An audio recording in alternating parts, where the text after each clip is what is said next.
तर फक्त मुंबईतच नाही तर देशभरामध्ये गणेशोत्सवाची धूम पाहायला मिळते। अगदी भारत पाकिस्तान सीमेवरच्या पूंछमध्ये देखील सालाबादप्रमाणे यंदा धूमधडाक्यामध्ये गणेशोत्सव साजरा होणार आहे। भारत पाकिस्तान सीमेचा राजा म्हणून प्रसिद्ध असलेल्या या गणेशोत्सवाची मूर्ती आज मुंबईच्या विद्याविहारमधून रवाना झालेली आहे। आधी ट्रेनने आणि मग भारतीय सैन्याच्या सुरक्षेमध्ये ट्रकने 4 दिवसांनी हा गणपती बाप्पा पूंछमध्ये दाखल होणार आहे। आढावा घेतलेला आहे आमचे प्रतिनिधी प्रशांत बडे यांनी। भारत पाकिस्तान बॉर्डरचा राजा म्हणून प्रसिद्ध असलेला पूंछ येथील गणपती बाप्पा आज मुंबईमधून विद्याविहारमधून या ठिकाणी जो आहे तो आता रवाना होतो आहे। आत्मान जर ही मूर्ती बघितली तर मूर्तिकार विक्रांत पांढरे यांनी ही अतिशय देखणी सुबक अशी मूर्ती तयार केलेली आहे, जी भारतीय सैन्य त्या ठिकाणी पूंछमध्ये घेऊन जाईल।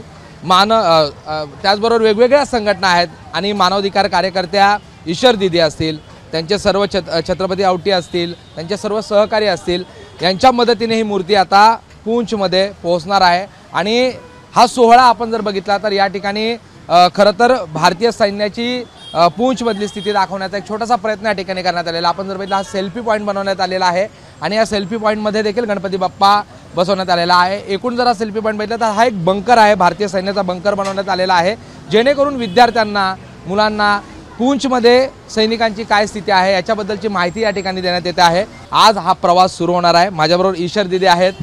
खरं तर आपण भारत पाक सीमेवर पाहतो नेहमी तणावाची स्थिती असते। गणपती बाप्पा दाखल झाल्यावर कसं वातावरण असतं?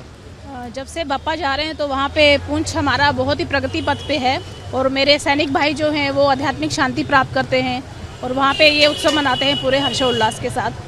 और जैसे कि अभी आप देख रहे हैं कि वहाँ पे इलेक्शन होने वाले हैं, तो बाप्पा से हम यही प्रार्थना करते हैं कि सब अच्छे से हो जाए और वहाँ का माहौल बहुत ही अच्छा हो जाए। एबीपी माझा, उघडा डोळे बघा नीट।